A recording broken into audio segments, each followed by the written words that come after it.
रंगीला जी के समय की एक बड़ी ही शानदार घटना है, बड़ा अच्छा लगता है उसे पढ़ा के। वो एक बड़े ही प्रसिद्ध कवि हुए हैं और ऐसे कवि हुए हैं जिनके बारे में कहा जाता है कि घनानंद जो है वो किराए के आंसुओं से नहीं रोते। यानी इनके समय जो कवि हुए थे उनका नाम था घनानंद। बड़ी शानदार स्टोरी है इनका, बड़ा मजा आएगा। घनानंद किराए के आंसुओं से नहीं रोते। सर किराए के आंसुओं से नहीं रोने का मतलब, जैसे कुछ लोगों का दिल कभी टूटता ही नहीं है, और टूटता नहीं मतलब उनसे कभी कुछ हुआ ही नहीं है, फिर भी वो सैड शायरी सुनते रहते हैं, सैड सॉन्ग सुनते रहते हैं। यानी दिल कभी एकमात्र, यानी ऐसे व्यक्ति है जिनका खुद का दिल टूटा है, किराए के आंसुओं से वो नहीं रोते। सुनिए इनकी कहानी, बड़ी शानदार है। घनानंद जी वैसे जो कवि हुए हैं वो रीति मुक्त के कवि हैं, बड़े प्रसिद्ध कवि हुए थे। घनानंद जी मोहम्मद शाह के ही दरबार में थे, इन्हीं के दरबार में कवि थे, गाना बजाना भी करते थे। एक दिन कोई घनानंद जी दरबार में बैठे थे, अरे तो भाई साहब भी बैठे थे, बादशाह जी भी बैठे थे, रंगीला जी। तो आशिकों का मूड लगभग खराब सा ही रहता है, अमूमन उनका मूड खराब रहता है।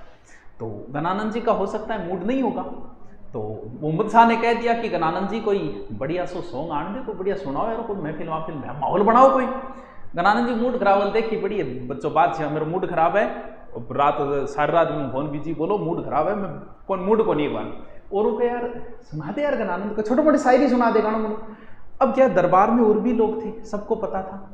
तो दरबारी बोले महाराज बादशाह जी थारे कहीं कौन सुना, सुजान के कहीं सुनाओ। वो सुजान ये एक डांसर थी, चीयर्स गर्ल्स, दरबार में एक नर्तकी थी। घनानंद जी उनसे प्रेम करते थे, हो सकता है एक तरफा प्रेम हो गया, हो सकता है दोनों तरफ का भी होगा।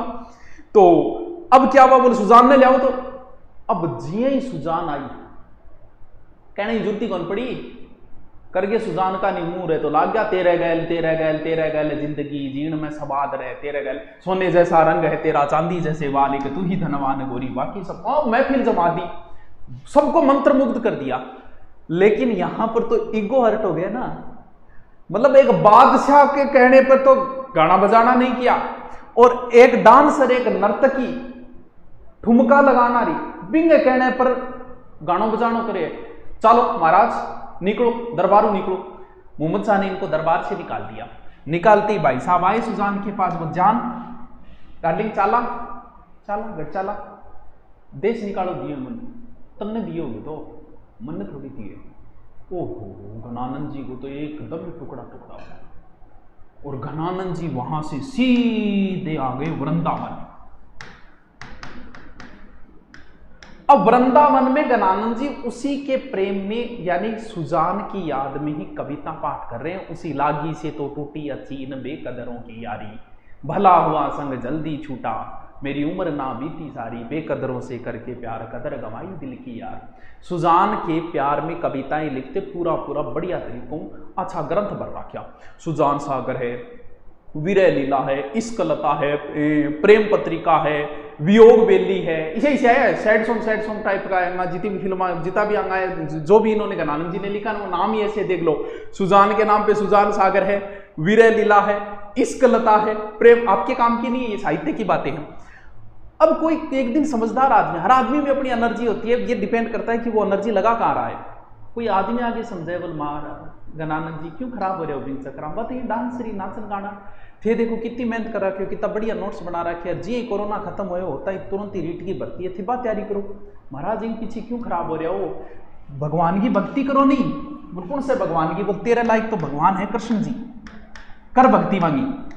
कहते हैं कि घनानंद जी ने कृष्ण से प्रेम करने लगे और कृष्ण की याद में लिखने लगे। कुछ तो कहते हैं कि इन्होंने कृष्ण जी का नाम ही सुजान दे दिया था, कई बार तो इनका पता ही नहीं चलता कि ये सुजान के लिए लिखा है या भगवान कृष्ण के लिए लिखा है। उसके बाद में घनानंद जी आ गए थे कहां, मथुरा के अंदर। कहते हैं अलग अलग घटनाएं आती हैं इनके समय की।